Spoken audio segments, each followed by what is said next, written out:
Cuando estábamos hablando de los sistemas físicos, nos vimos en ciertas dificultades, por ejemplo, cuando hablábamos del motor. Vamos a recordar qué decíamos del motor. Decíamos que el motor tenía una entrada que llamamos V sub in, que esa entrada tenía una resta de un voltaje que llamamos V sub fem, fuerza contra electromotriz. Bueno, pero al fin y al cabo ese voltaje ingresaba a un circuito RL.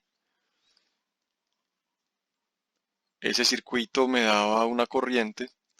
Esa corriente se multiplicaba por una constante K.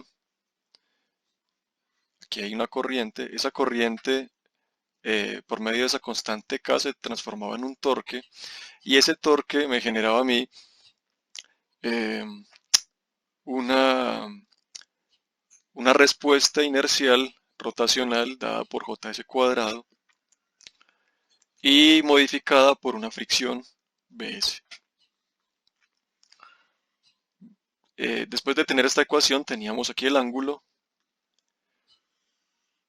Y aquí no podemos hacer nada porque este voltaje de la fuerza electromotriz depende de la velocidad angular, más no depende del ángulo.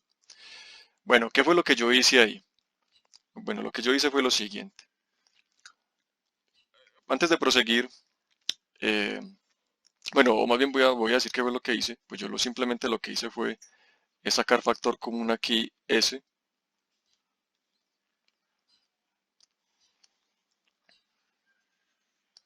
Saqué factor común S.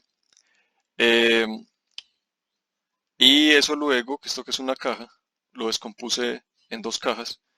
Es decir, esta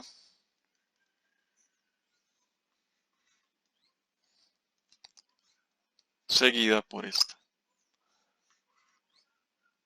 Realmente en ese momento no necesariamente ustedes lo tuvieron que haber tenido claro, pero realmente lo voy a explicar acá. Voy a explicarlo de manera general. Hay una relación general que involucra dos cajas en serie. O sea, si yo tengo un sistema que tiene una función de transferencia G1 y esa función de transferencia G1 tiene una entrada X y tiene una salida Y esa salida Y es la entrada para un sistema G2 y ese G2 tiene una salida Z. Entonces, si yo quisiera agrupar este comportamiento en una sola caja que tenga una entrada X y una salida Z, si quisiera encontrar un equivalente a una sola caja, ¿cuánto valdría esto? Y se demuestra muy sencillo. La función de transferencia G sub 1 es la salida sobre la entrada. La función de transferencia G2 es la salida sobre la entrada. Si yo multiplico G1 por G2, obtengo, eh, perdón, obtengo Z sobre X. ¿Qué sería esta función G3 incógnita? Que es la salida Z sobre la entrada X, sería mi equivalente. Y aquí podemos observar por simple comparación, obviamente Z sobre X es igual a Z sobre X y por tanto G3 es igual a G1 por G2.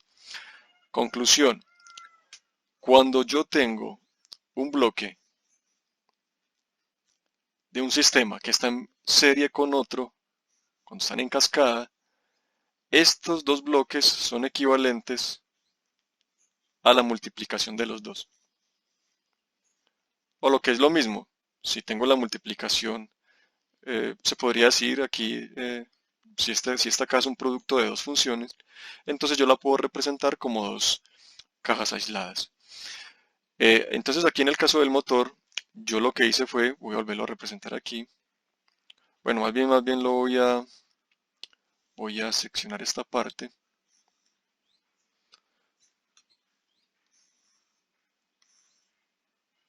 Bueno, volverlo a dibujar.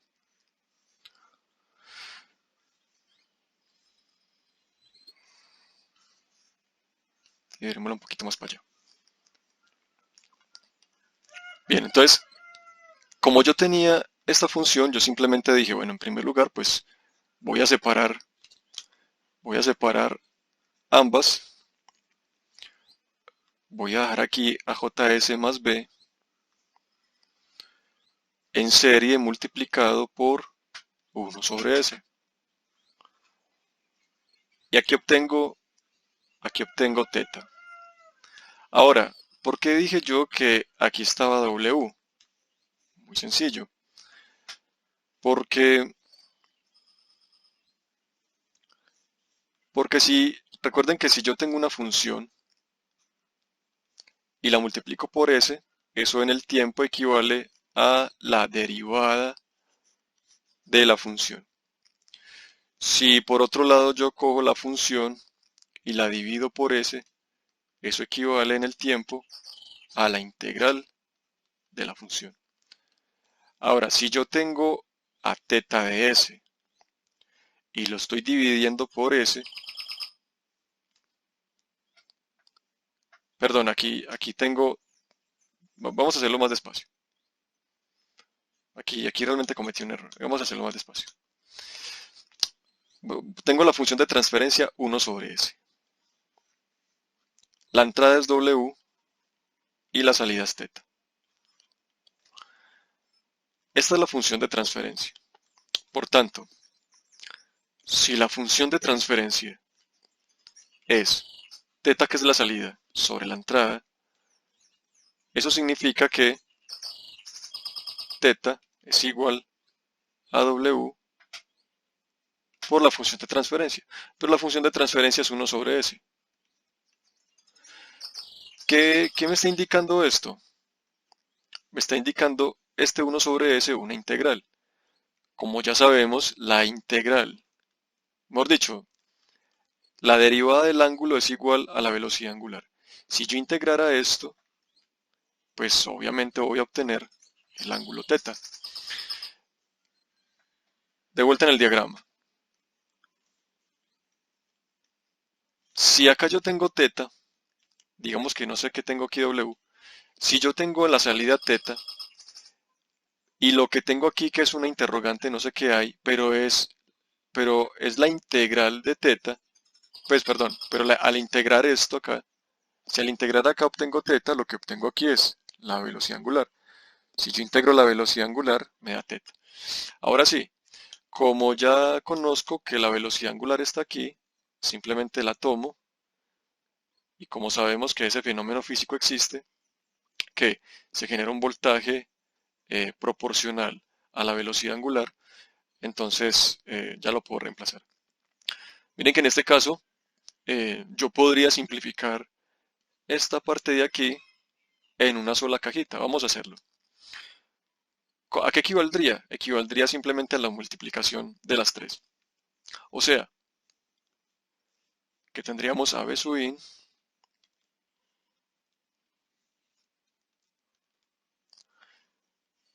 la K la podemos multiplicar de una vez, S más R, circuito eléctrico. De aquí saldría ya un torque. Vamos a hacerlo en dos partes. 1 sobre JS más B y 1 sobre S. Y aquí saldría teta. Y aquí se devuelve, bueno, realmente aquí hay una K, Kfm. El equivalente entre estos dos, como este es un G1 y este es un G2, pues sería una multiplicación. O sea que yo podría suponer que esto es Pin más menos K Ls más R por JS más B.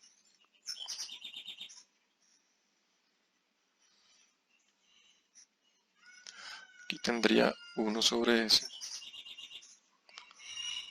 teta.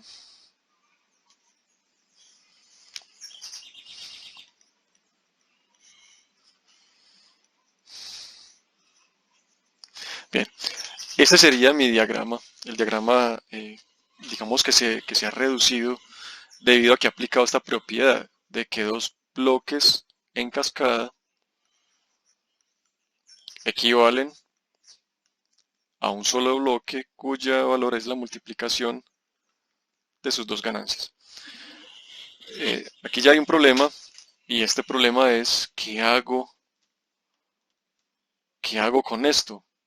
Aquí sí tenemos un problema porque aquí no hay bloques en serie, aquí realmente hay una especie de paralelo realimentado. Bien, esa es otra propiedad que vamos a ver, que vamos a ver más adelante.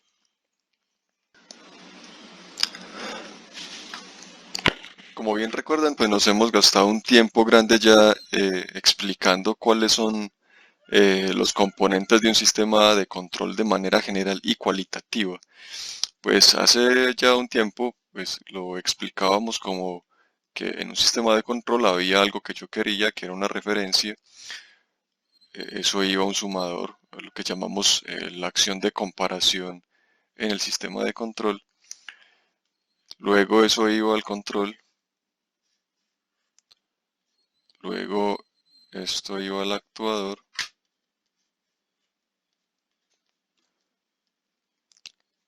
El protagonista de todo, que era el proceso.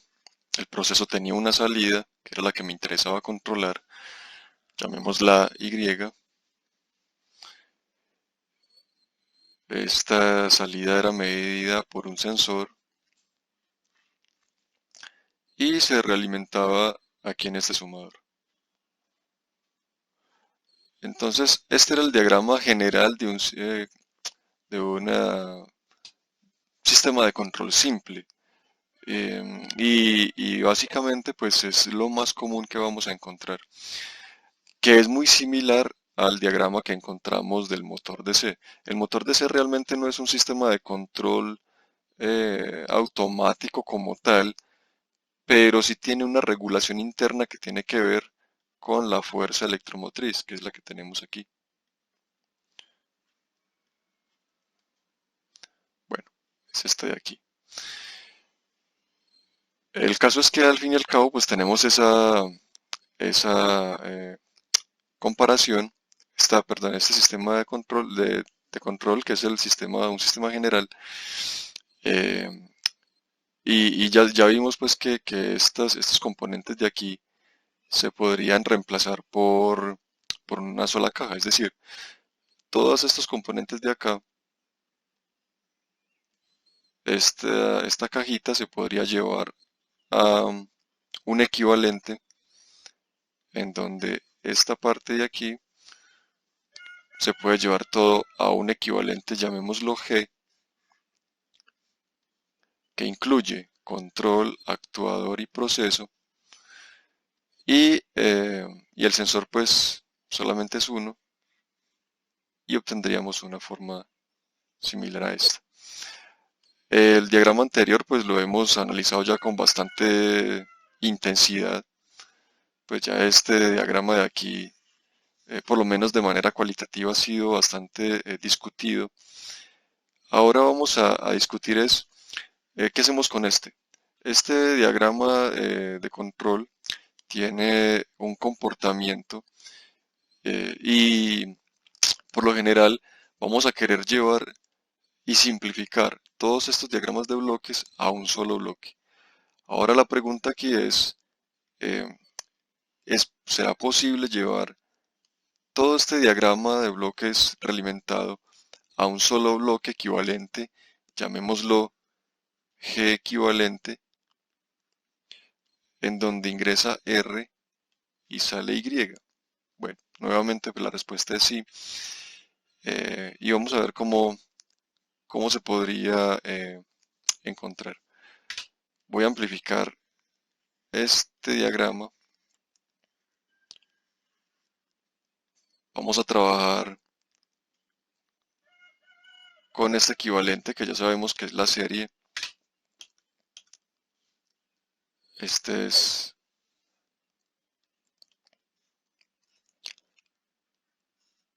la serie del actuador, el control y el proceso. Aquí está la salida de la variable de interés y aquí está la señal del sensor. Muy bien. Y esta es Y.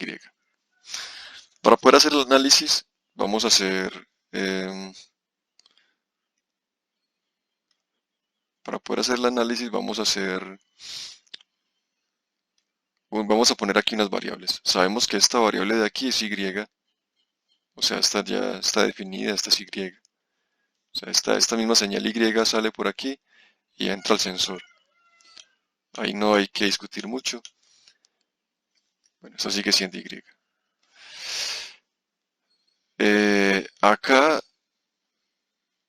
viene la señal que queremos, esta es la referencia, y esta que ingresa por aquí es la señal medida. La resta entre lo que yo quiero, y aquí se podría decir que lo que tengo, lo vamos a llamar E. Aunque esta señal de error puede modificarse en el futuro, eh, vamos a manejarla como si fuera E. Ahí nos vamos como familiarizando a, a esta notación. Y a este de aquí lo podemos poner cualquier letra, llamémoslo por decir algo P. Bien, ahora, aquí hay unas relaciones muy simples. Por ejemplo, la función de transferencia, bueno, no sé si llamarla S, bueno, dejémosla, porque la variable S, la variable compleja S es la que vamos a usar aquí. Llamémosla B, para no entrar ahí en conflictos. La función de transferencia B es la salida, que en este caso la salida de B es P, la salida P sobre Y. La función de transferencia G es la salida, que es Y, sobre la entrada, que es E. La señal E es la diferencia entre R y P. Y ya con esas tres relaciones podemos encontrar una función de transferencia equivalente. Simplemente empezamos a reemplazar. Entonces, vamos a reemplazar, a ver cuáles son las señales que a mí me interesan de acá. Yo necesito encontrar una función de transferencia equivalente a la que tengo ahí que va a tener a R como entrada y a Y como salida. Esta es G equivalente. Y como salida. Así las cosas, eh, las que me sobran aquí son P, E y debe quedar en términos de G y B, que son variables del sistema, que son propios del sistema. O sea, ahí está la función de transferencia del sensor, el actuador, el controlador, etc. O sea que vamos a tratar de despejar esas variables de ahí. Entonces despejemos P. ¿Quién es P? P es, es B por Y. Eh, si reemplazamos en esta ecuación del error, tendríamos E igual a R menos B por Y.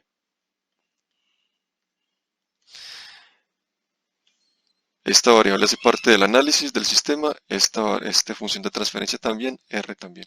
Pero a mí la que no me importa aquí mucho es E. Si espejo de aquí E,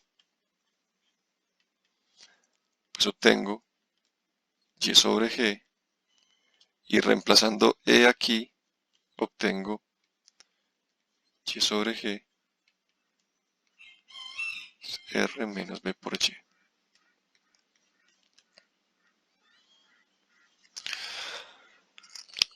Si paso G para allá, entonces tendría Y igual a G por R menos B por Y por G. Y agrupando los términos en Y,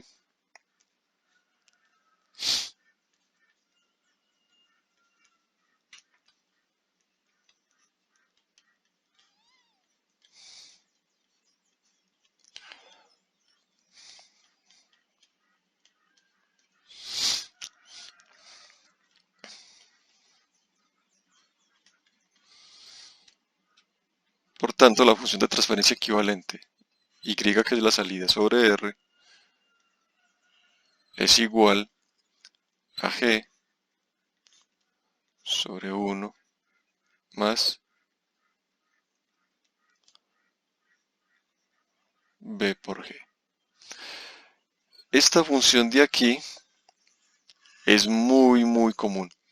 Aquí he usado cualquier cantidad de letras. eh, no me ha ceñido mucho como a la literatura. Realmente en la literatura, casi que en cualquier libro que ustedes vayan a ver, este sistema de realimentación simple lo nombran así. Ponen la referencia, ponen a G. G por lo general tiene ese mismo nombre. Y el sensor, pues, tiene la letra H. Generalmente con H designan esta función de transferencia del sensor. Voy a hacer, en este punto me voy a ceñir a la literatura, pero aquí le puse cualquier letra, pues para que sepan pues que eso es simplemente el nombre que uno le quiera poner. Yo a esta variable le quise poner H, o B, o Pepe, o como sea. Lo importante es que uno, después de poner esos nombres, pues lo siga manteniendo.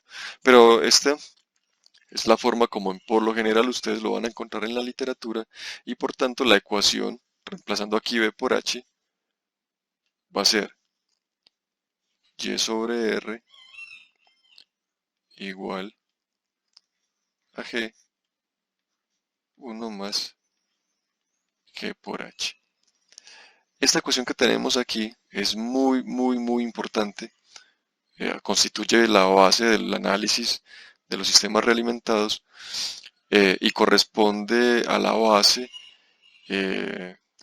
digamos, de muchos análisis rápidos. Teniendo esto en cuenta, uno puede deducir, puede sacar conclusiones rápidamente. Entonces les voy a pedir que se la aprendan, porque eso es, o sea, ya saben ustedes de dónde sale. Eh, Aquí ya tenemos el equivalente. Ese G equivalente sería G sobre 1 más G por H. Y de esta manera podemos interactuar con una sola cajita. E interactuando con una sola cajita, pues podemos hacer los análisis con Laplace que ya veníamos haciendo. Entonces la idea es que se los aprendan, que estas relaciones se las aprendan, porque luego vamos a trabajar con ellas eh, como si fuera álgebra. Es más, esto que estamos viendo acá, ustedes ven que son relaciones muy algebraicas y se llaman, recibe el nombre de álgebra de bloques. Álgebra de bloques. De tratamiento de agua industrial, de tratamiento de agua industrial de la cimarrona. Acá lo que hace esta parte de acá es la dosificación de químico de la planta. Esta agua que ven acá entrando, esta agua es bombeada desde el río. Pues allá en el río hay dos bombas para impulsar esa agua hasta atrás a la planta. Acá se le dosifican, esta bombita se le dosifica sulfato de hipoclorito de sodio, perdón. Esta bombita de acá se le dosifica sulfato de aluminio. En este momento la vamos a trabajar automáticamente. El sistema que tiene automáticamente el siguiente: cuenta con un PLC, la fuente de alimentación, un breaker, un transmisor de un sensor de conductividad. En esta parte de acá se ven los tanques donde están incrustados los sensores de conductividad, con esos caballitos de acá. El agua llega acá, se mezcla con el químico y hace una especie de mezcla del agua y pasa por estos tanques. Estos tanques siguen una especie de laberinto. Entonces el agua entra por acá, luego pasa a esta parte de acá, profundamente pasa al otro tanque de acá, y así sucesivamente hasta que llega el tanque de floculación. El tanque de floculación es el siguiente. El tanque de floculación acá es donde el operario mira a ver si la planta cómo va. Viene pues el agua. Lo que le gusta es que ese floc, el sulfato de aluminio, lo que hace es que ese floc hace que coja peso. ¿Cómo así que hace que coja peso? Al dosificar el sulfato de aluminio, las partículas que están suspendidas se aglomeran y se sedimentan, buscando así que el agua translúcida quede en la parte de encima. Entonces está la parte de floquilación. Y aquí para adelante lo que hace es que el agua no siga la corriente, sino que se estabilice un poco con estas paredes que se ven en la parte de allí. Estas paredes que se ven allá lo que hacen es que el agua se estabilice y el floc o la tierra se vaya sedimentando a medida que pase por cada una de las paredes. Luego esta parte de acá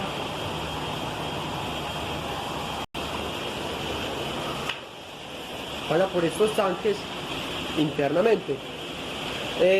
Por ejemplo, acá pueden ver las paredes como un poco sucias porque el flow se va incrustando en las paredes y se va sedimentando a medida de que pasa por cada etapa de la planta. Por ejemplo, acá se ve un poco de flow. Después esta agua pasa por debajo de estos paneles. Estos paneles lo que hacen es como una especie de colador para que el flow se incruste en las hendiduras de los paneles que están inclinados a 60 grados. Una vez que esta agua salga hacia arriba, el agua queda un poco más clara, más translúcida. Después de eso pasa por estas canaletas y estas canaletas a su vez los llevan al tanque de balance. En el tanque de balance hay una bomba, esa bomba succiona el agua y esa agua es llevada a unos filtros, que son los filtros que están en la parte de allá, esos tanques verdes que son filtros de antracitas y carbón activado. Después de eso van a las empresas. En esta parte de acá se le suministra el agua a 3 empresas que son Ecotintes, Tintates y Cristal. Buen día, mi nombre es Duan Ale García Tobón. Voy a presentarles mi tesis de grado, Sistema de control para la automatización del proceso de coagulación-floculación en la planta de tratamiento de agua industrial Las Cimarronas S.A. La agenda que les presentaré contiene una introducción, planteamiento del problema, la justificación, la metodología que se utilizó para llevar a cabo dicho proyecto, los resultados, referencias y por último los agradecimientos. Introducción. En el presente trabajo de grado se realizó un sistema de control difuso. Este sistema de control se realizó con base a la experiencia de los operarios de planta, donde ellos observaban la cantidad de sólidos suspendidos que presentaba el agua de entrada y a partir de esto ellos dosificaban sulfato de aluminio, con el objetivo de obtener a la salida de la planta un valor de turbidez inferior a 5 NTU. Asimismo, al realizar dicho proyecto, las empresas obtuvieron ganancias cercanas alrededor de 150.000 millones de pesos. La planta de tratamiento de agua industrial Las Cimarronas S.A. presta servicio a 3 empresas como son Ecotintes, Tintates y Cristal, en donde estas empresas reciben por parte de Las Cimarronas el agua para sus procesos de tintorería de telas y de hilos. Pero en algunas ocasiones esta agua presentaba alta cantidad de sólidos suspendidos, lo que ocasionaba era que las empresas tenían que desechar esta agua, que a su vez se veía reflejado en atrasos de producción y económicamente se perdía alrededor de 80.000 millones de pesos anuales asociados a la calidad del agua de entrada. Esta alta cantidad de sólidos suspendidos que presentaba el agua era debido al tiempo de muestreo que se tenía en la planta, el cual era de 3 a 5 horas. En ese intervalo de tiempo, el agua presentaba variaciones en los sólidos suspendidos, lo que ocasionaba que a la salida de la planta se presentaran valores de turbidez mayores a 5 NTU. Para contrarrestar esta problemática, se hizo uso de la metodología propuesta por Richard Dorff y Robert Bischoff en el libro de Sistemas de Control Moderno, en donde el primer paso de esa metodología es establecer los objetivos de control.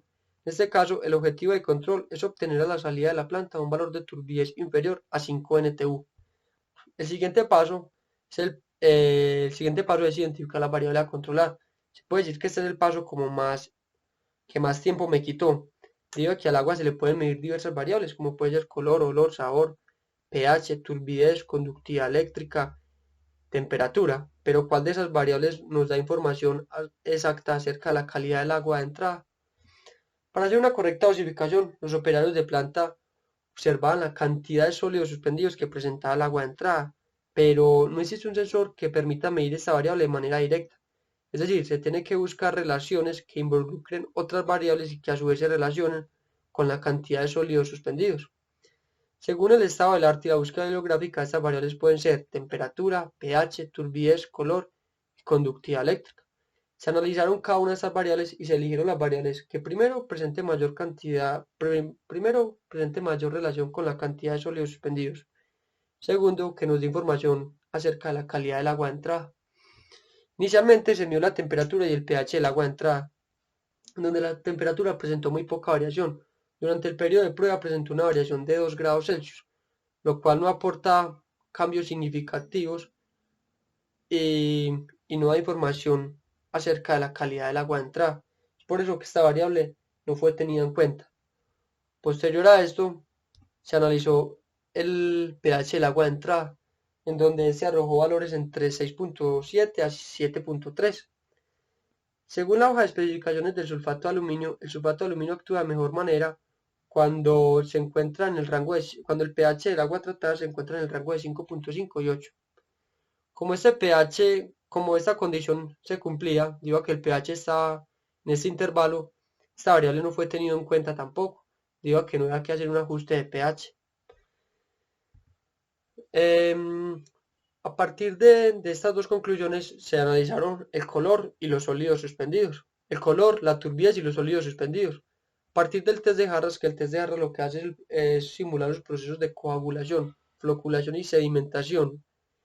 Y con ayuda de un espectrofotómetro se logró medir a nivel de laboratorio los sólidos suspendidos, la turbidez y el color, en donde estas señales presentan la misma tendencia, presentan los mismos valores mínimos. Se puede decir que los valores mínimos están en una dosificación de 0.02 y 0.03 y además presenta otro mínimo entre 0.06 y 0.07. En ambos mínimos se puede reducir la cantidad de sólidos suspendidos considerablemente, pero ¿en cuál de los dos mínimos debería operar el sistema? Pues debería operar en el primer mínimo, debido a que acá hay una mayor remoción de sólidos suspendidos. A partir de esto se realizó el coeficiente de correlación lineal entre los sólidos suspendidos y el color, donde el coeficiente de correlación lo que nos dice es el grado de similaridad que presentan dos señales cuantitativas, donde este coeficiente de correlación nos arrojó un valor de 0.97. Asimismo se realizó el coeficiente de correlación entre la turbidez y los sólidos suspendidos. De igual forma nos arrojó un coeficiente de 0.97. A partir de estos dos coeficientes se llegó a la conclusión de que al conocer el estado de una de las tres variables se conoce bastante bien el estado de las demás. Es por esta razón que se eligió el sensor de turbidez, debido al tiempo de entrega que tenía el proveedor de este sensor y el costo del mismo, en vez del sensor de color. Por un lado ya logramos medir una variable que se nos acerque que se nos relacione con la cantidad de sólidos suspendidos, pero por otro lado nos falta una variable en donde nos determinen cuál rango o cuál intervalo deberíamos de operar, si en el primer mínimo o en el segundo mínimo. En ambos mínimos se podría operar el sistema, debido a que presentan alta remoción de sólidos suspendidos, pero debería de operar en el primer mínimo, debido a que acá estamos ahorrando sulfato de aluminio. Si bien acá se presenta una turbidez baja, una alta remoción de sólidos suspendidos, no estamos ahorrando sulfato de aluminio, debido a que acá estamos sobredosificando el sistema. Para eso se analizó una variable que sea capaz de medirnos la dosis de sulfato de aluminio, con el objetivo de no sobredosificar el sistema. Es por eso que se hizo el coeficiente de correlación entre el sulfato de aluminio y la conductividad eléctrica, donde la conductividad eléctrica es la capacidad, nos determina la capacidad de una solución de transmitir energía eléctrica. Se hizo el coeficiente de correlación y nos arrojó un coeficiente de correlación fuerte de 0.99.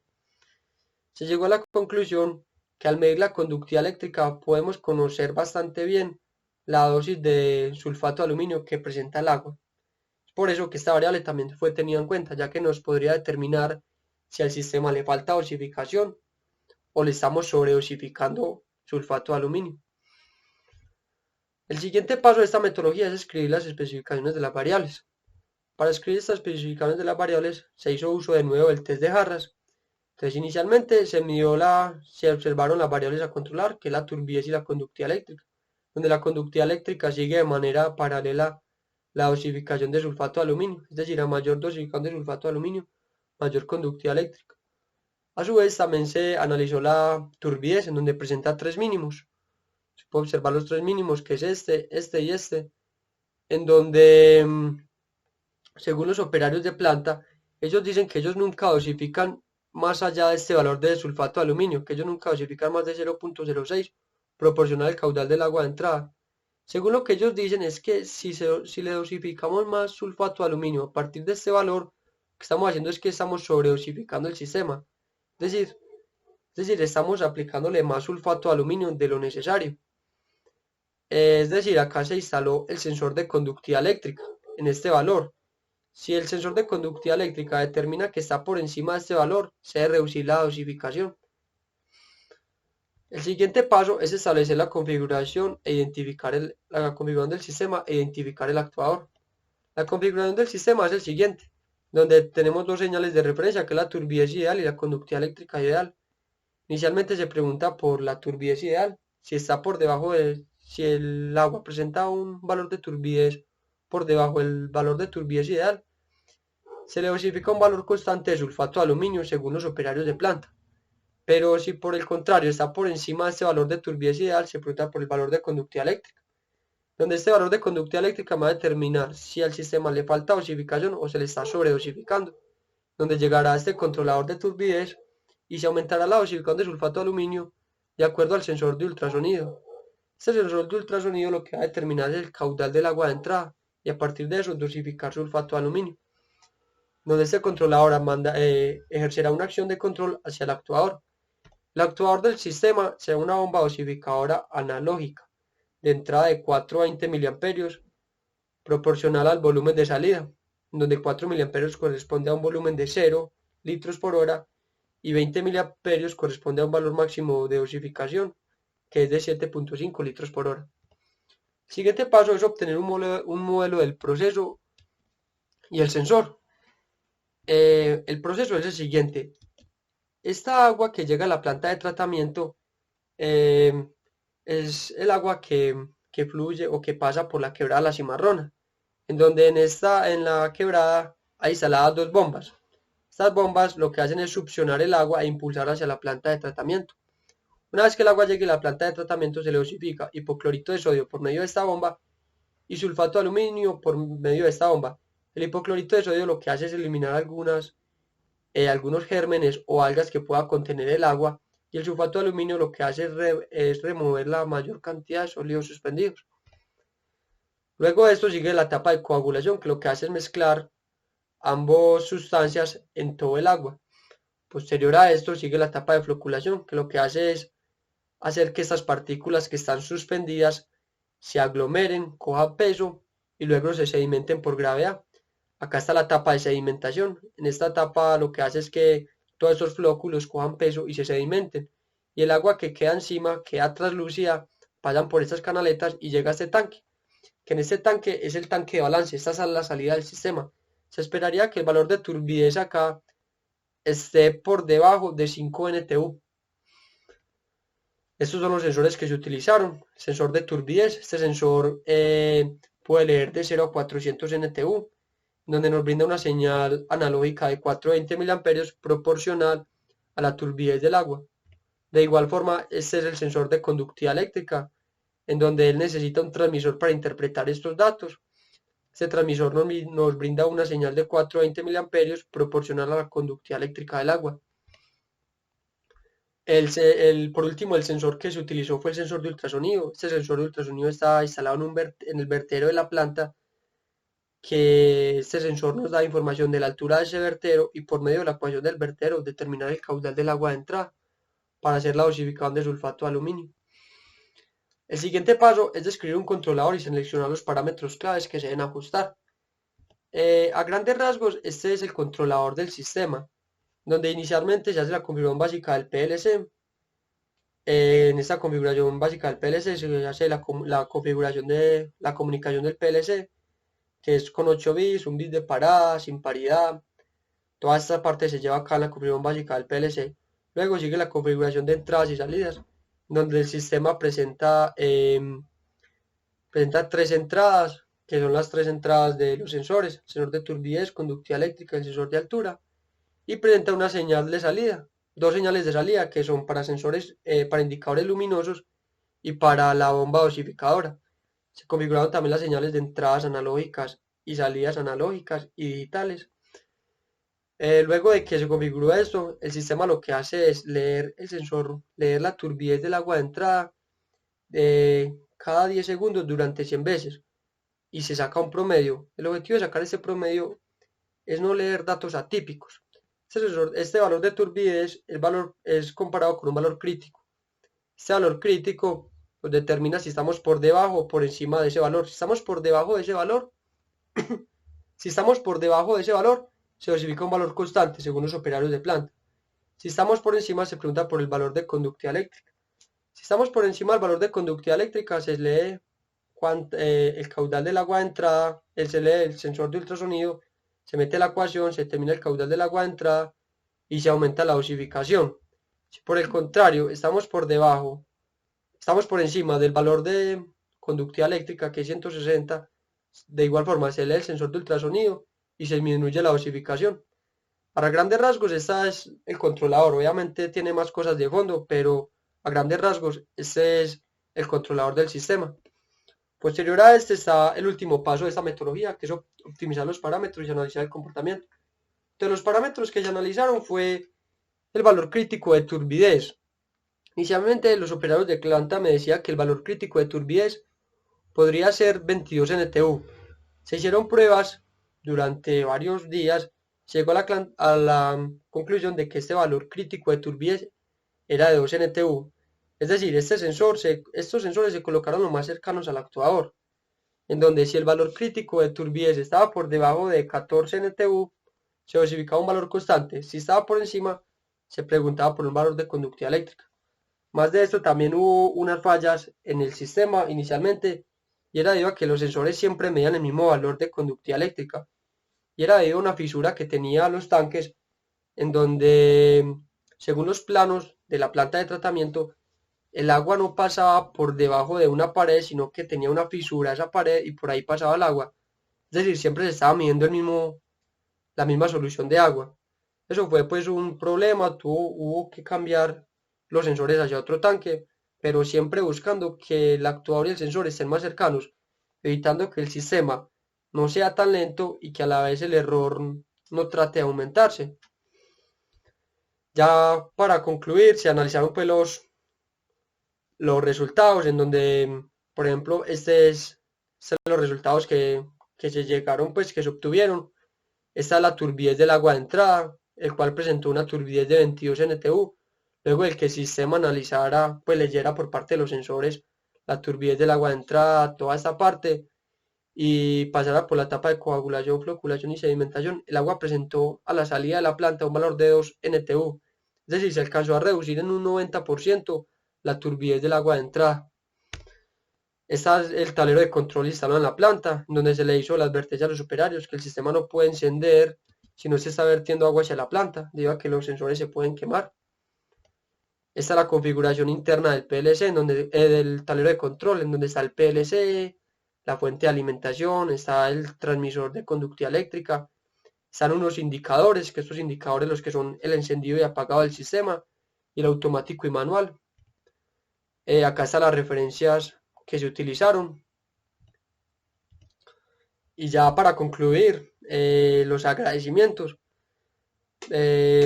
Durante esta etapa de esta carrera, durante el pregrado, tengo que agradecerle a muchas personas que me han ayudado, como son ustedes profesores, que me han acompañado en el proceso desde el primer semestre hasta este momento. Siempre me han brindado pues su conocimiento para ponerlo a prueba. Especialmente tengo que agradecerle al profesor Giovanni, quien ha sido pues como mi guía pues durante este camino de la tesis de grado, quien me ha brindado pues su apoyo y ha depositado en mí la confianza. Tengo que agradecerle a los compañeros, a mis amigos. Tengo que agradecerle en gran medida a mis padres, quienes me han acompañado en este camino, me ha dado voz de aliento cuando el camino ha sido difícil, y sobre todo tengo que darle muchas gracias a Dios. Ya con esto me despido, muchas gracias.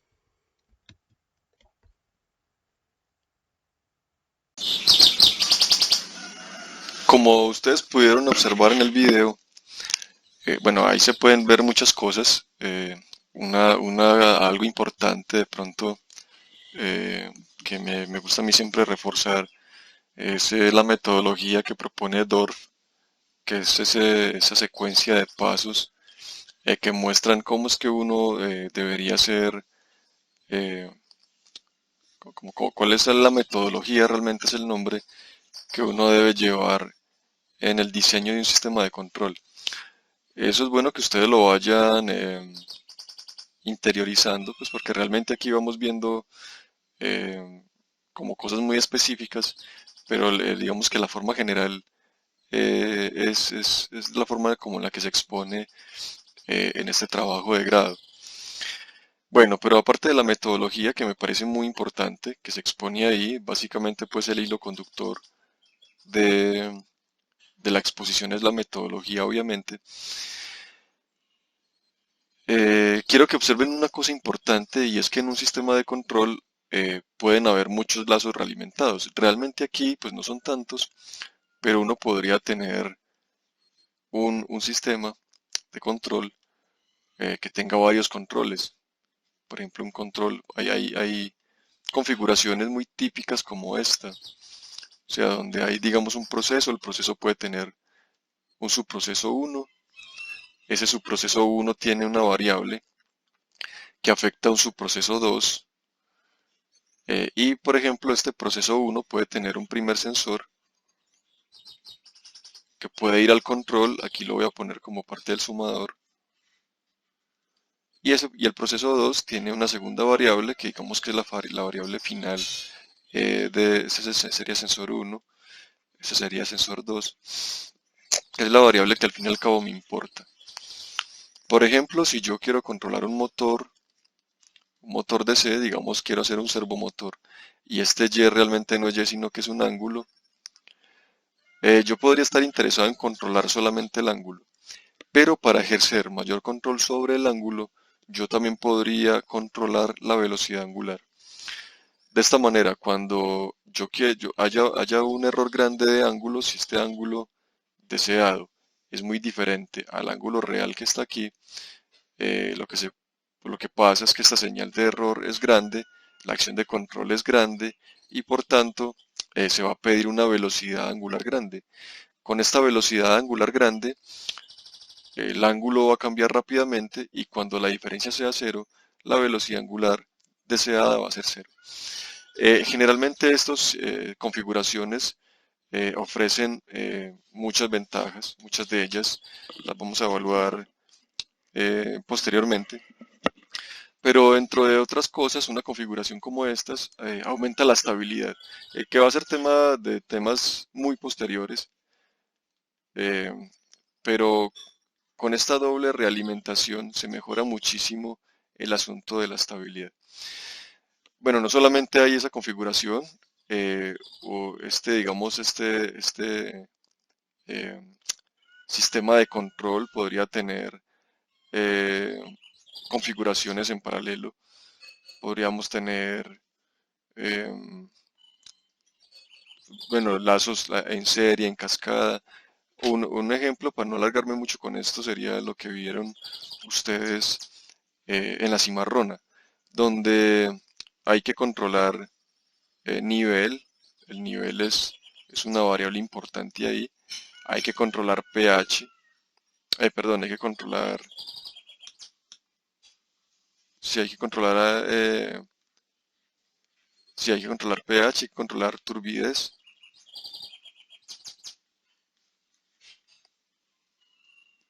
Y conductividad. Bueno, realmente de esta no se habla mucho en el video. Démoslo así. Supongamos que hay que controlar nivel, turbidez y conductividad. Entonces realmente aquí tendríamos eh, tres variables. Una variable es interna. El nivel pues tiene que ver con estas dos. Y estas dos me interesa controlarlas. Al fin y al cabo, la que más me importa es turbidez, pero la conductividad me ayuda a controlar la turbidez y el nivel me ayuda a controlar la turbidez. Ustedes igual pueden ver el diagrama ahí en el video, no voy a quedarme ahí mucho. La cosa es que a medida que el diagrama se va haciendo más y más grande y uno le va poniendo más y más bloques, y hay sumadores y restadores y hay más funciones de transferencia, eh, y lo va llenando mucho uno de relaciones internas entre los bloques, pues los bloques empiezan a hacerse cada vez más malucos de analizar. Y sería muy bueno tener una herramienta que le simplifique a uno ese análisis. No solamente que se lo simplifique, sino que le diga a uno como cuál es el uno 2 3 de la reducción de un diagrama de bloques de este tipo. Pues porque, digamos, usando álgebra de bloques, uno está muy sujeto a la intuición. O sea, es posible simplificar muchos diagramas de bloques con álgebra de bloques, valga la redundancia, pero ese método del álgebra de bloques depende mucho pues como de la intuición. Vamos a hablar sobre una ecuación que se llama la ecuación de Mason, que es una ecuación que intenta em, crear crear un protocolo de, de solución. O sea, es un poquito larga, pero después de que uno ya se la sabe, pues simplemente aplica el uno 2 3 y encuentra la solución de un diagrama de bloques que puede ser bastante complejo. En este capítulo 2 pues hay unos diagramas de bloques muy complejos. eh, yo diría que lo suficientemente complejos como para no volvernos a encontrar con uno de esos posteriormente. Pero obviamente cada proyecto pues va a tener su propia dinámica y puede ser que a ustedes les toque en algún momento intervenir una máquina pues con muchos bloques, pero no es lo normal. Entonces, hay antes que hablar de ese método se llama la ecuación de Mason.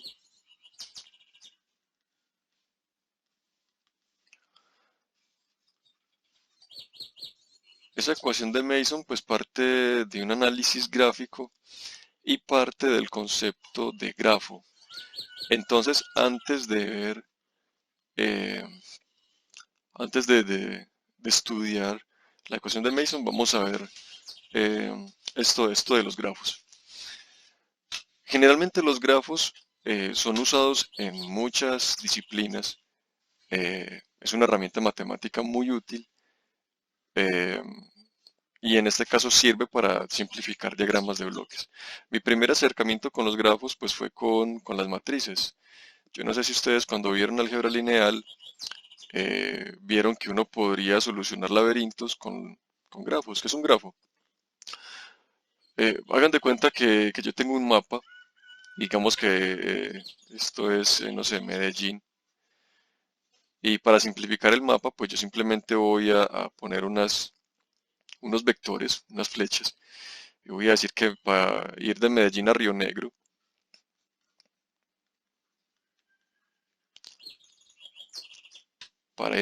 a Río Negro, pues antes tengo que pasar por Guarne.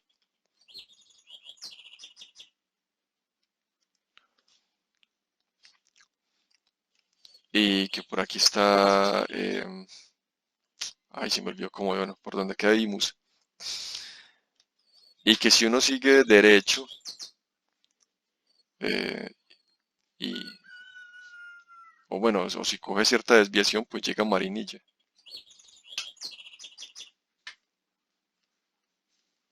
Y si sigue andando, pues, no sé, llega al Peñol. Bueno, la idea es esta.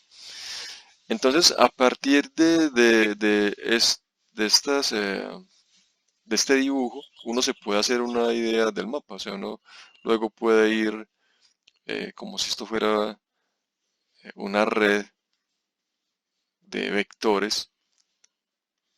Realmente no son vectores porque los vectores no se apegan como a una configura, a un punto especial en el espacio.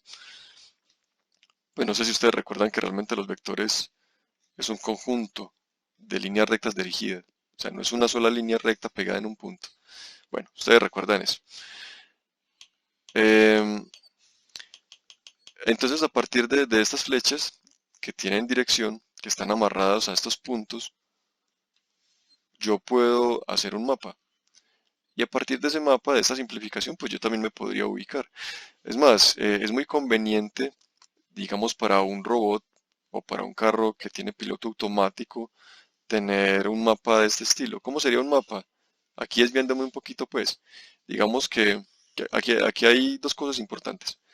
Estos puntos, que son como los de donde emergen o a donde llegan, digamos, los vehículos, y estos segmentos de recta que me dicen eh, cómo es posible recorrer el espacio entre un punto y otro.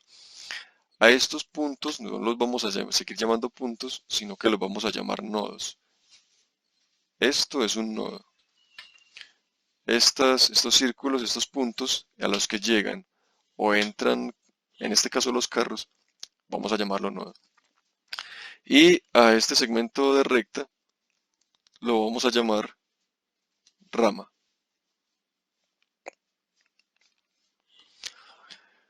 Bueno, entonces yo podría tener esta situación. Aquí tengo dos nodos. Esto puede ser alguna ciudad, algún pueblo intermedio entre Medellín y Guarne. Y este nodo puede tener un nombre. Para el análisis matemático, pues conviene darle un nombre que sea un número. Este, por ejemplo, puede ser el nodo 0 y este puede ser el nodo 1. Eh, bueno, además de eso, que lo que me permiten hacer esta representación es que yo le podría poner dirección, no solamente en este sentido, yo podría decir, bueno, esa autopista tiene dirección en este sentido, digamos que el nodo 1, no sé, es un retorno, eh, y que digamos que a partir de este retorno yo me podría devolver a Medellín. Y de esta manera, pues esta dirección me dice por dónde puedo ir y por dónde puedo volver. O podría decir que esta es doble vía y que realmente este grafo, pues esta rama, perdón, tiene sentido bidireccional. Bueno, pero adicionalmente esta representación por mallas y por nodos, perdón, por nodos y por ramas, pues, aquí me está traicionando el modo automático, pensando en circuitos, de nodos y ramas, me permite a mí también hablar acerca por ejemplo, cuánto tiempo, si este es el nodo 2 y este es el nodo 3, por ejemplo, cuánto tiempo o cuántos kilómetros hay entre el nodo 2 y el nodo 3. Digamos que entre el nodo 2 y el nodo 3 hay, no sé, 10 kilómetros. Entonces, la distancia entre el nodo 2 y el nodo 3 serían 10 kilómetros. Bueno, esta sería como el acercamiento a lo que son los grafos por medio de mapas. Aquí a manera pues como de dato curioso, lo que les decía saliéndome un poquito del tema, eh, vamos a plantear aquí un nodo sencillo y vamos a crear un mapa. Entonces digamos que este es mi mapa.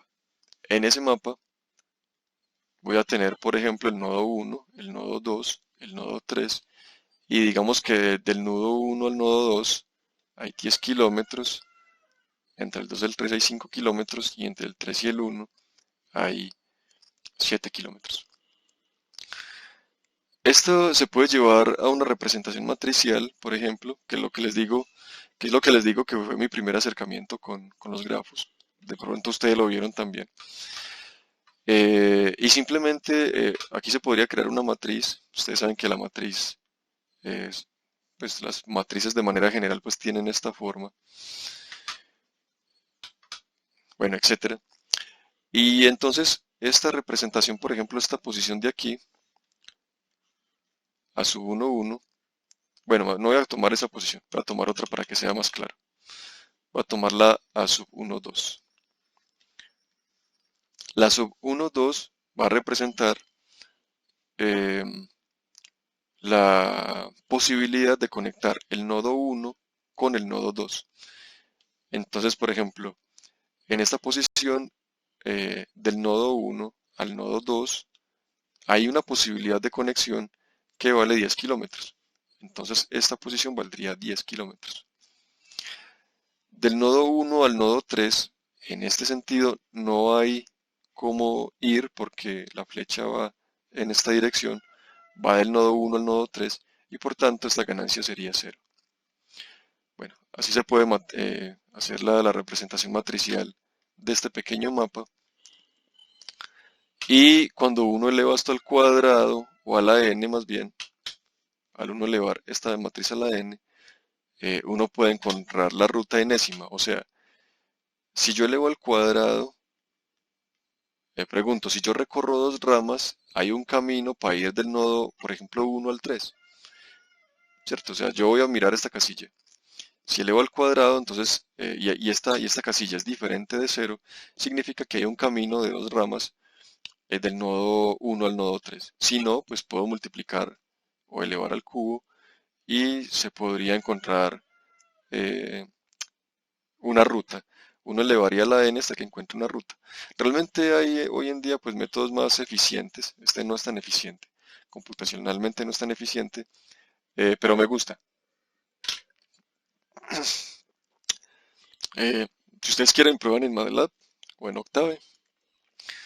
Ponen un mapita y van elevando la n y bueno, eso les va dando algo.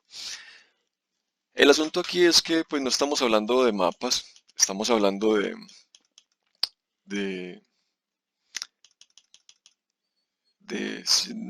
diagramas de bloques y no digamos que no es directa la conversión entre este grafo y un mapa. Entonces lo primero que vamos a hacer es convertir estos diagramas de bloques en grafos, o sea, cosas como esta, en cosas como esta, y a partir de ahí pues vamos a ver las definiciones. Básicamente lo que hace el gráfico de grafo, o bueno, realmente lo que es el grafo, mejor dicho, eh, es simplificar un poquito el diagrama, pero vamos a verlo. Vamos a partir del que ya conocemos siempre, pues que es el que ya hemos hablado una y otra vez, que es este de aquí. Tenemos a G.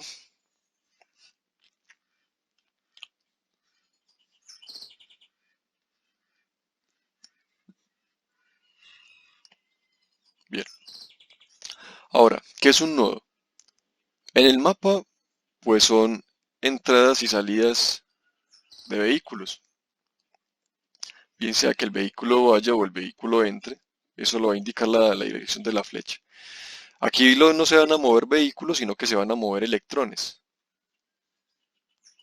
Esos electrones se van a mover en un sentido u otro, asumiendo pues que estamos hablando de señales eléctricas o, eh, o se van a mover señales físicas en general. O sea, esta señal puede ser una señal de temperatura y la temperatura se va moviendo en ese sentido. Esta puede ser una señal eléctrica que se mide en voltaje, que se mueve en ese sentido y así. Entonces aquí vamos a tener señales que se mueven. O sea que los nodos van a ser esas señales. ¿Qué es un nodo? Entonces vamos a llamarlo aquí, nodo. Es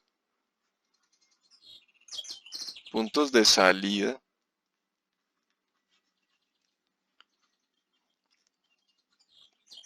o de entrada de señales.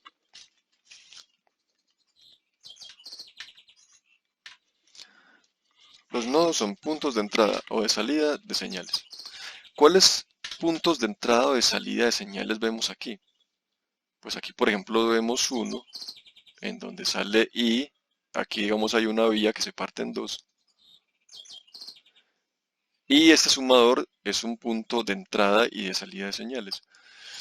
Entonces, lo primero que uno hace es crear los nodos. Vamos a empezar con el sumador. Este sumador es un nodo y todos los nodos son bolitas. Aquí no le pone unos signos de más menos, no.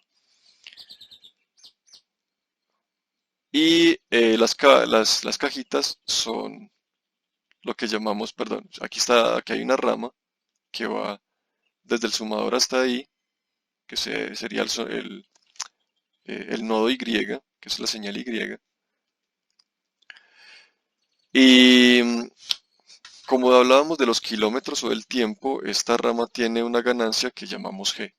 O sea, lo sacamos de la cajita y lo ponemos ahí. Pero esta Y se devuelve en un camino que tiene una ganancia S. Bueno, aquí como para irme, esto siempre se me olvida, pero para ceñirme a la literatura vamos a llamarlo H.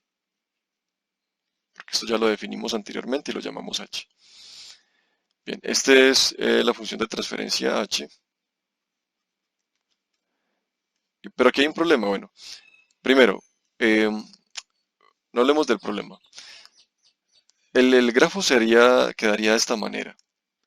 Y lo único que hemos hecho es reemplazar nodos eh, por orígenes o puntos de llegada de las señales. Y las ramas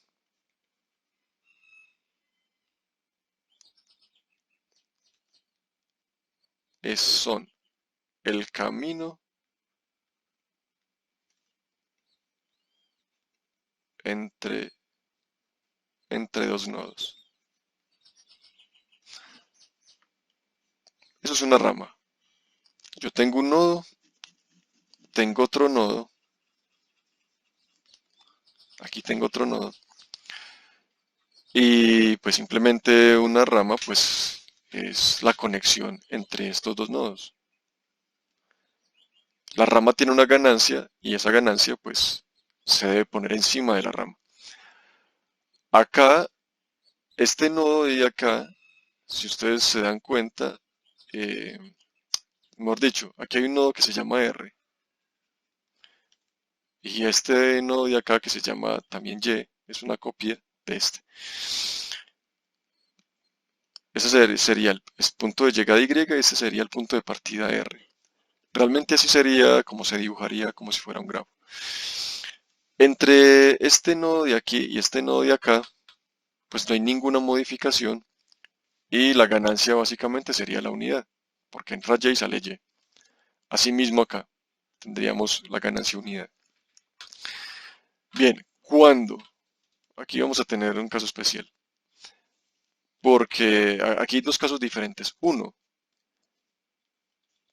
cuando dos ramas salen, en este caso esta rama de aquí y esta rama de acá, salen, se ve claramente que este es Y y este también es Y. O sea, cuando dos ramas salen, se asume pues que es la misma señal. O sea, es una señal que se parte en dos. Es una vía que se partió en dos. Entonces el carro o el electrón o el voltaje o la temperatura puede tomar este camino o puede tomar este camino de manera indiferente. El caso especial es más relevante, bueno, o más especial todavía, cuando dos ramas llegan. Si dos ramas llegan a un nodo, se asume que es un nodo sumador. O sea, aquí vienen los carros. Bueno, hagan de cuenta que este es un carro visto desde arriba. Y a medida que van llegando los carros, pues todos se van sumando en este round point. Y luego tienen que seguir circulando todos por aquí. O sea, todos se van sumando. Todos los carros que pasan por aquí, más los que pasan por aquí, son los que salen por acá. Entonces, cuando dos ramas llegan a un mismo nodo, se asume que es un nodo sumador. Siempre sumador. Ahora sí, aquí sí hay un problema, porque esta señal de aquí no está sumando, sino que está restando. Ustedes recuerdan que está entre sumando y está entre restando. Pero eso es muy sencillo. Asumimos siempre que está sumando. Y como el nodo negativo es este, esa ganancia negativa se la llevamos a H. Miren que si uno va al diagrama, bueno, esta H me quedó muy fea.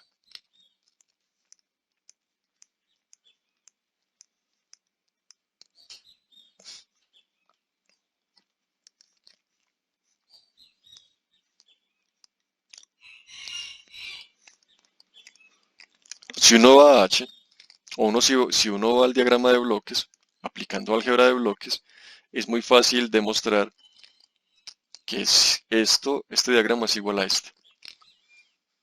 ¿Por qué? A ver, llamemos a esta señal E. Lo que obtengo de E es R menos H. Sea con una configuración o con la otra, el resultado es el mismo. O sea, la señal de acá, lo que sale del sumador, es igual. Entonces es equivalente eh, el diagrama si yo pongo el menos aquí o si se lo traslado a la ganancia H. Bueno, entonces cuando vamos a hacer eso, eh, cuando hacemos el grafo, asumimos que esta es una ganancia negativa y por tanto este nodo entra sumando. Bueno, aquí hemos definido dos cosas, el nodo y las ramas. Bueno, la ganancia ya saben ustedes que sería la función de transferencia. Voy a volverlo a dibujar aquí. Voy a obtener aquí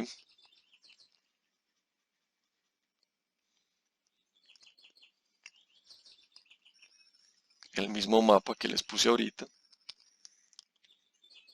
y los mismos nodos. Ahora, vamos a seguir con las definiciones. Vamos a definir lazo. Lazo es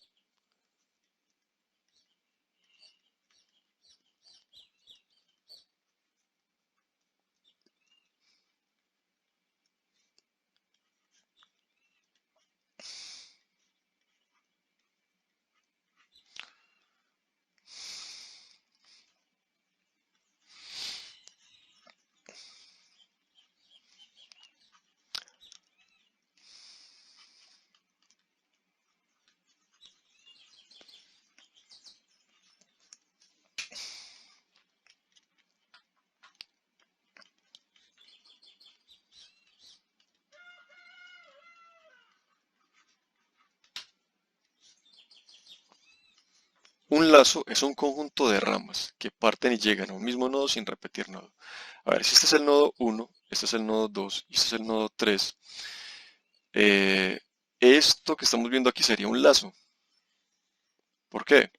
Porque estamos partiendo del nodo número 1 y yo me voy caminando por aquí, llego al nodo 2, sigo caminando por aquí, llego al nodo 3, sigo caminando por aquí y llego al nodo 1 otra vez. Es decir, partí de 1 y llegué a 1. Por tanto, este es un lazo.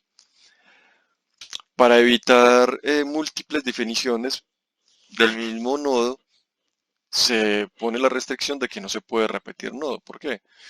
Porque si yo recorro aquí una vez, obtengo un nodo. Pero entonces si recorro dos veces, obtendría dos nodos. Perdón, un lazo. Si yo recorro esto una vez, obtendría un lazo. Pero entonces si lo recorro dos veces, obtendría otro lazo diferente. Entonces la definición de lazo tiene la restricción de que solamente este sería un lazo y solamente se recorrería una vez.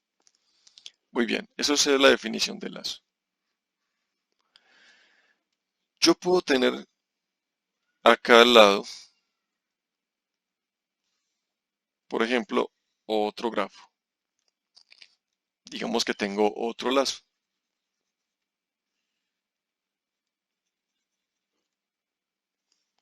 Vamos a pintarlo con un colorcito más llamativo.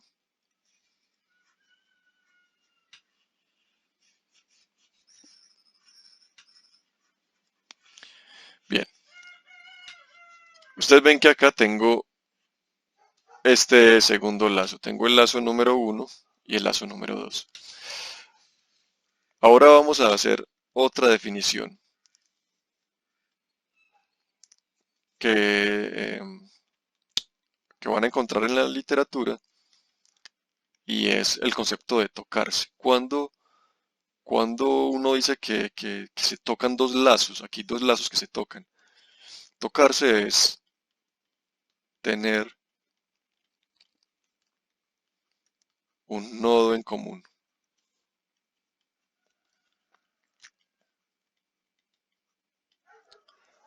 Tocarse es tener un nodo en común.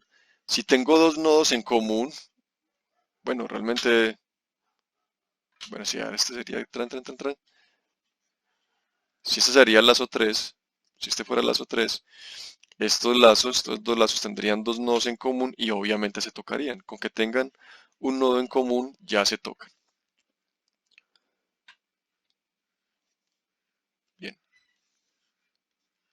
Vamos a definir también qué es trayectoria directa.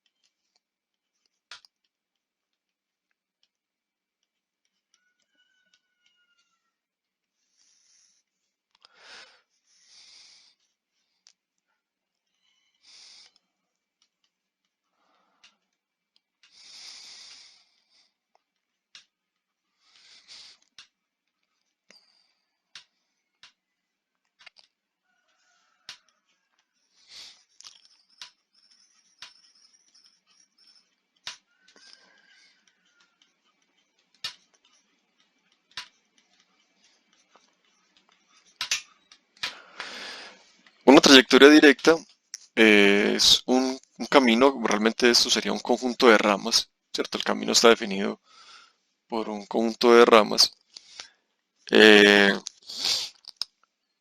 entre dos nodos, junto no, uno, dos nodos a través de un camino. Ese camino ya es una trayectoria, pero es directa cuando no se repite nodo. Igual que en la definición de lazos,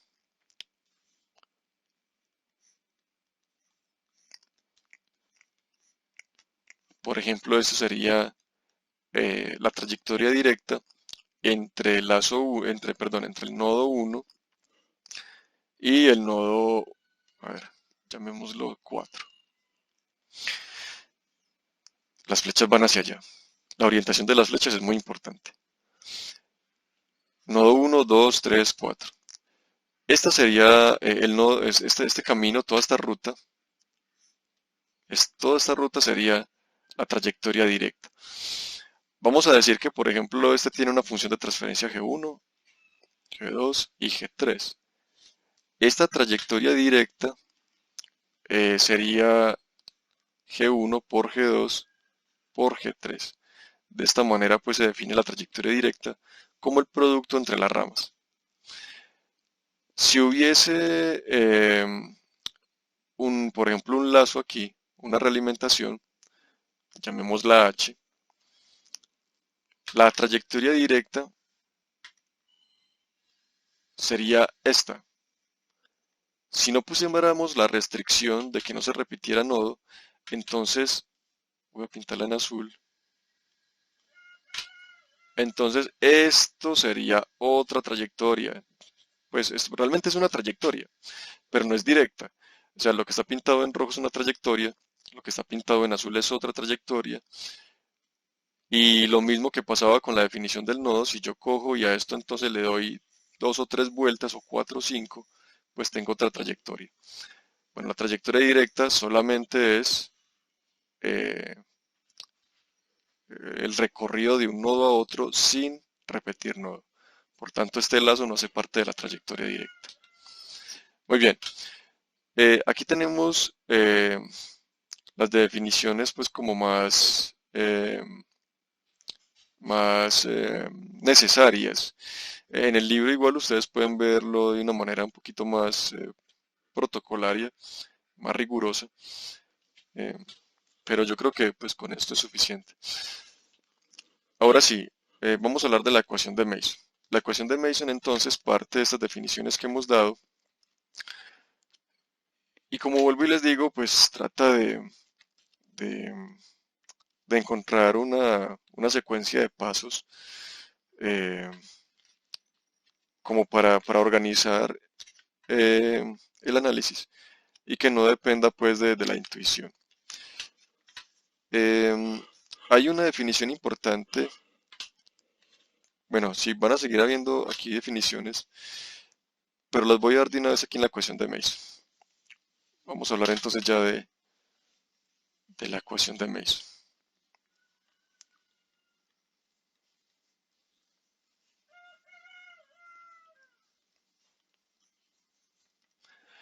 ¿Qué dice la ecuación de Mason? Dice, una función de transferencia y sobre R es igual. Voy a ponerlo lo más similar que pueda a la como está en el libro para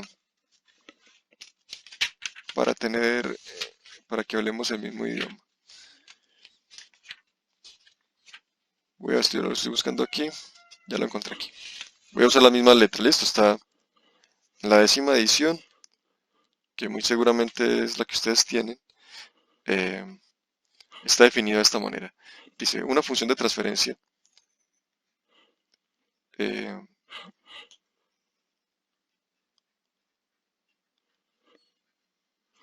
sí, una función de transferencia se puede dar como la sumatoria en K de los P sub IJK por los delta de IJK sobre el delta. Bueno, bueno, realmente aquí le ponen nombres de cofactor, determinante. Realmente el hecho de que sean determinantes porque esto se apoya mucho en, como les decía anteriormente, en el análisis de matrices. Eh, pero yo de pronto voy a tratar de saltarme un poquito esos términos que a uno lo pueden enredar un poquito. A esto lo llaman la función de transferencia T. Bueno, voy a ir por partes. Primero, voy a definir quién es delta. Miren que delta se da aquí y se da acá. El más general es el que está aquí abajo. Delta es 1.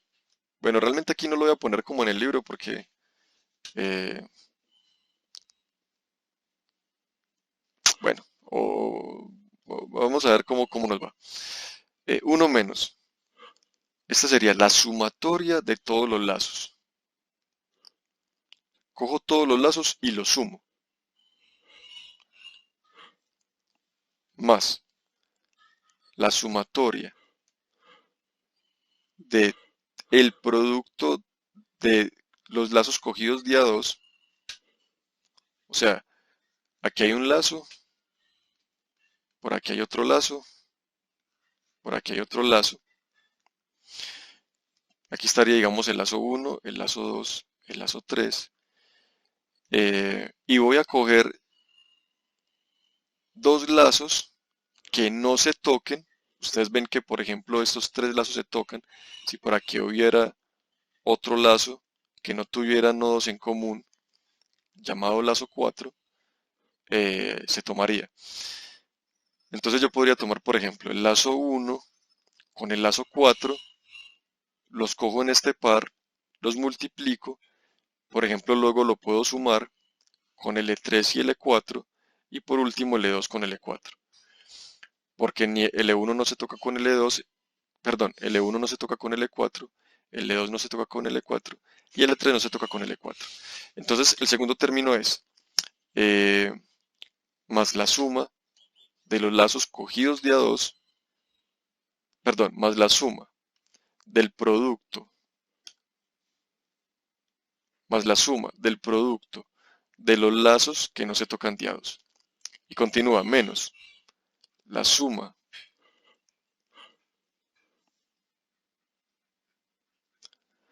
de los lazos que no se tocan de a 3. Es exactamente lo mismo. Si yo tengo estos tres lazos, lazo 1, lazo 2, lazo 3, y si estos tres lazos no se tocan, entonces los cojo, los multiplico y los sumo con cualesquiera otros tres lazos, digamos 4, L5 y L6, que no se toquen si cojo ya 3. Bien, y sigue así la serie. O sea, esto es, eh, aquí arranca menos, menos, más, más, menos. Y acá va creciendo pues la serie. Los lazos cogidos de A1, lazos tomados de A2 que no se tocan, lazos tomados de A3 que no se tocan, lazos tomados de A4, lazos tomados de A5, etc. Ese sería el delta, es el denominador. Este delta que está aquí va a ser exactamente igual a este con una modificación. Pero para que hablemos de este delta, vamos a hablar primero de este P. ¿Quién es P? P,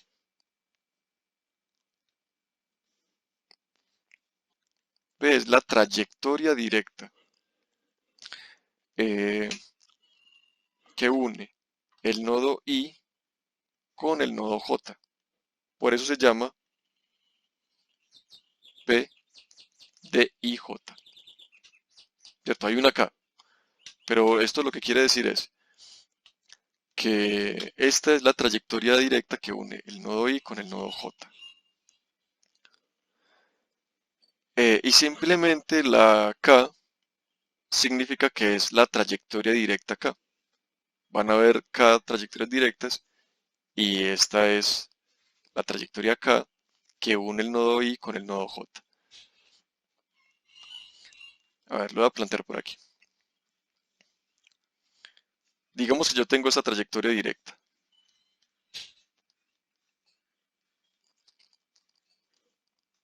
Este es R, este es Y, y aquí tengo un lazo, llamémoslo H1, y aquí tengo otro, llamémoslo menos H2. Aquí tengo G1, G2 y G3. Y aparte de esto, pues tengo esta otra trayectoria que la voy a llamar G4. Entonces, pregunto, ¿cómo en esa trayectoria, si estoy encontrando la función de transferencia y sobre r, tengo que encontrar las trayectorias directas que conectan a r con y? ¿Cuáles son esas? Pues este también es r, ¿cierto? Digamos que esta función de transferencia aquí es 1. Entonces, ¿quiénes conectan aquí? Esta trayectoria conectan a r con y. Y esta trayectoria también. Acá estas realimentaciones no se tienen en cuenta, pues porque repetiríamos nodo. Entonces, no se tendrían en cuenta dentro del análisis de la trayectoria. Tendríamos dos trayectorias directas. Voy a pintarla más bien, una en un color, otra en otro color.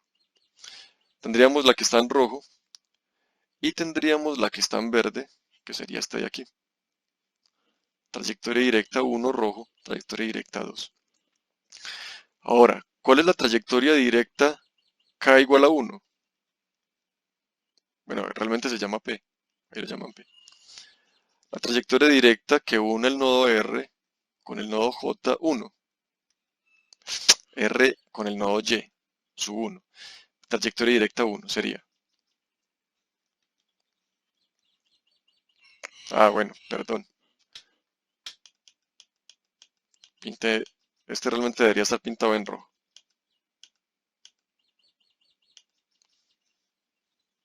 Trayectoria R1 sería, vamos, aquí multiplicamos por 1, multiplicamos por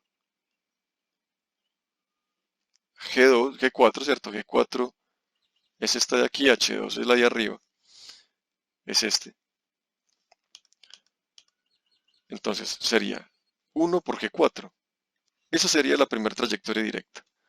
La segunda trayectoria directa es la que está en rojo, que conectan al nodo R con el nodo Y, y sería la trayectoria directa 2. Esa es la trayectoria de arriba, que sería 1 por G1 por G2 por G3. Tenemos dos trayectorias y tenemos, bueno, en este caso tenemos esas dos trayectorias. Ahora, ya definimos este delta y definimos esta P. Eso que vimos se hace para cada trayectoria directa acá.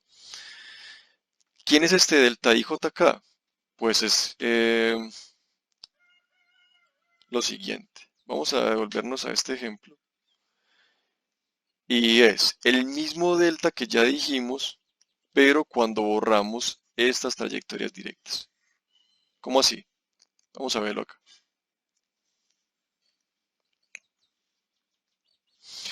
Otra vez, tengo este sistema y voy a tener una realimentación aquí. Creo que la llamé menos h, ¿qué? Menos h. 4, h2 y este h1. Y acá otra trayectoria directa que llamé G4. Bien, tengo esa trayectoria. Ahora, vamos a calcular el delta de R a Y de la trayectoria 1. ¿Qué es lo que hace uno para calcular este delta? Bueno, que realmente es el que está arriba, que es delta IJ, el delta IJK de la ecuación. Este de aquí, ¿cierto? El que está en el denominador.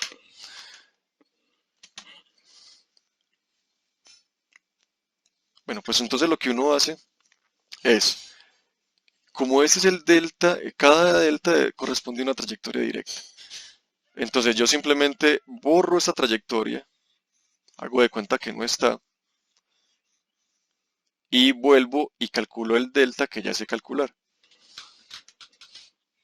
Cuando voy a calcular el delta del nodo R al nodo Y de la trayectoria directa 2, entonces hago de cuenta que la trayectoria directa no está y vuelvo y calculo el mismo delta. Voy a hacerlo acá. Supongamos, a ver, voy a hacer el mismo ejemplo, solamente que voy a cambiar el orden en el que lo voy a dibujar para explicarlo más fácilmente. Bueno, entonces tengo la trayectoria directa 1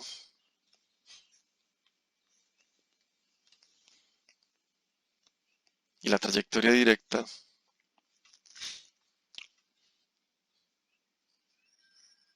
2.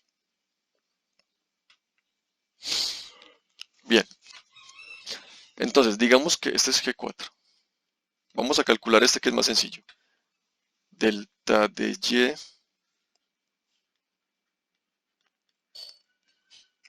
calculamos la primera trayectoria directa, fácil. Vemos cómo hago para llegar de R a Y y simplemente lo pongo acá. Ahora pues lo que hay que hacer es borrar la trayectoria directa. Entonces la borro. Bueno, realmente no la borro de ahí, la borro del dibujo. Aquí estoy dando control Z. Borro la trayectoria directa y observo si puedo calcular un delta. El delta es 1 menos los lazos tomados de A1. En este caso, digamos que aquí está el lazo 1 y lazo 2. Entonces sería L1 más L2. más los lazos tomados de dos que no se tocan, estos dos se tocan y por tanto hasta ahí llega la serie. Ese sería delta de RY1. Ahora miremos delta de RY2.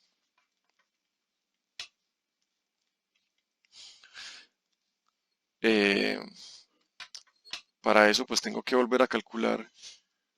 Bueno, perdón. Voy a hacer control Z aquí. Control Z. Y entonces tengo que borrar la trayectoria directa 2, pero la trayectoria directa 2 es todo esto.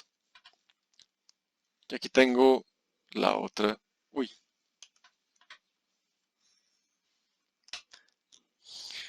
Pero cuando yo borro esta trayectoria directa, ¿cierto? Esta que tenía aquí,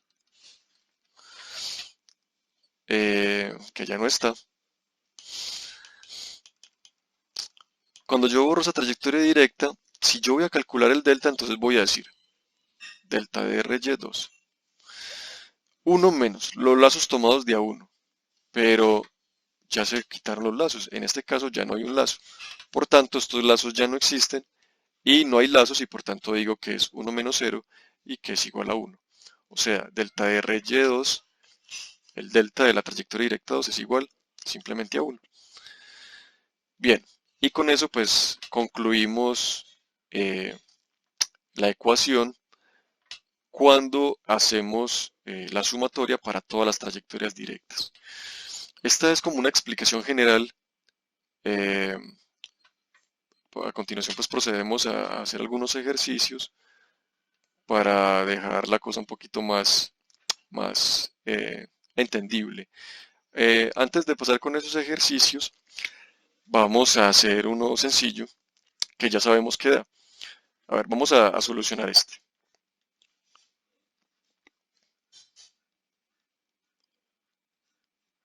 Este ya lo hemos trabajado y ya sabemos que nos puede dar.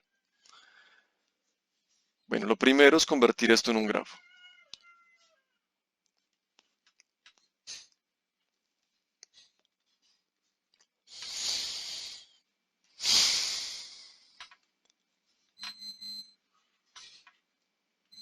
Bien, esto ya lo habíamos hecho. Después de que hemos transformado esto en un grafo, procedemos a aplicar la ecuación de Mason. Entonces, primero, el determinante, el de abajo. ¿Cuál es el determinante de este grafo? Primero, pues tenemos que calcular los lazos. ¿Cuáles son los lazos? Aquí nada más hay un lazo. Este es el único lazo que tenemos, que es igual a menos g por h. Trayectorias directas, solamente hay una. Esta es una ganancia igual a 1. Tenemos una sola trayectoria directa que va de R a Y. Bueno, esto se llama realmente P. En el libro lo llaman P. La trayectoria directa 1 sería simplemente G.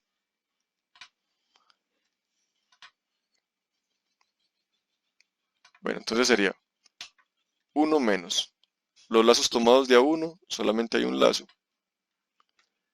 menos G por H. Más los lazos tomados de A2, no hay dos lazos, por tanto, no hay más que hacer. Arriba sería la sumatoria de la trayectoria directa 1. La trayectoria directa 1 es P1, o sea G, por el delta de 1, que es la trayectoria directa 1, que va de R y Y. Esto ya no lo pongo. Que en este caso sería, si yo borro esta trayectoria, no quedaría ningún lazo. Y por tanto, ese delta es igual a 1 menos 0, que es igual a 1. ¿Por qué? Porque ya no hay lazos que sumar. O sea que sería G por 1. y encontraría exactamente el mismo resultado que hicimos usando álgebra de bloques. Aquí realmente no se ve mucho la ganancia, pues porque este diagrama de bloques es muy sencillo. Realmente vamos a ver la ganancia de trabajar con este tipo de sistemas cuando los diagramas de bloques sean más grandes. Cuando los diagramas de bloques sean más grandes, ahí sí vamos a ver un ahorro muy considerable de energía y a veces ni siquiera tienen que ser tan grandes. A veces el problema es que uno como que no le encuentra la forma de solucionarlo con diagramas de bloques y con álgebra de bloques, perdón, no encuentra la forma uno de solucionarlo con álgebra de bloques y la ecuación de Mason le da a uno la salida, porque puede que sea un poquito más larga, pero uno encuentra la salida por un lado o por el otro. Muy bien, vamos a hacer el ejercicio y, y a partir de, digamos, de los ejercicios, vamos entendiendo mejor las definiciones y también cómo se implementa esta ecuación. Este ejemplo que les estoy mostrando acá es el de la página de la 10ª edición en español, versión en español, página 75. Acá tenemos un diagrama que es grande, ustedes pueden ir a el libro y ver cómo es el diagrama de bloques, que realmente va siendo pues ya grandecito, y aplicar álgebra de bloques sería un poquito demorado y de pronto uno hasta en algunas situaciones ni encuentra la solución. Bien, vamos a aplicar la ecuación de Mason. Primero vamos a encontrar cuántos lazos hay. Acá podemos observar que simplemente hay 1, 2, 3, 4 lazos. Vamos a definirlos. ¿Quién es el lazo 1? Simplemente es la multiplicación. O sea, si yo soy un personaje que voy caminando por el lazo, eh, simplemente voy recogiendo los lazos y los voy multiplicando. Aquí tengo entonces H2.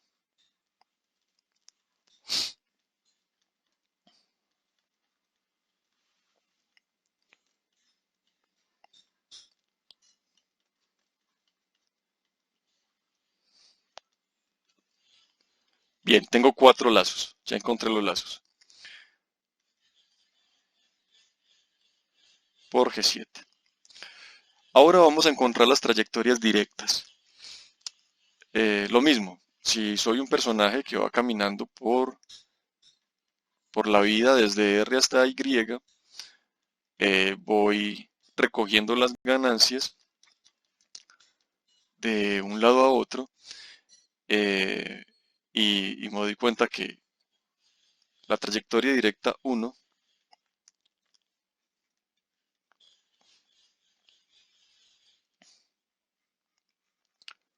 y la trayectoria directa 2, que es cuando cambio de ruta en el mapa y me voy caminando por abajo, encuentro esta ruta de aquí y sería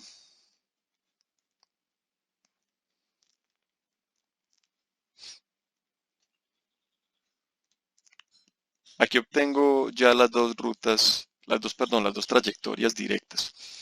Después de tener las dos trayectorias directas, pues simplemente calculo los deltas. Entonces, vamos a calcular eh, el delta general. Bien, entonces el delta mayor, ¿a quién es igual?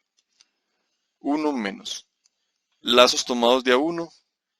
Voy a poner simplemente la notación de L, luego uno hace el reemplazo.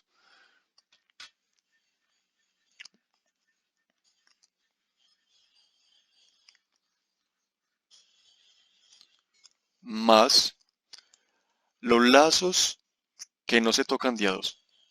Ahora, este L1 y L2 se tocan en este nodo de acá. Por tanto, L1 y L2 no se pueden tomar de a 2 sin tocarse. Pero L1 no se toca con L3 y L1 tampoco se toca con L4. Por tanto, esos hacen parte de la siguiente secuencia.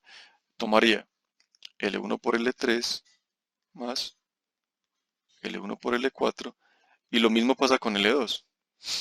L2 no se toca con L3 y tampoco se toca con L4. Más L2 más L2 por L4. Acá ya obtengo el delta grande porque yo me doy cuenta que estos dos sí se tocan, estos dos sí se tocan entre sí y es imposible coger tres que no se toquen. Por ejemplo, si yo cogiera, eh, a ver, cojo otro color. Si yo cojo este lazo y este lazo, pues siempre van a haber dos que se tocan. Puede que uno no se toque, pero los otros dos sí.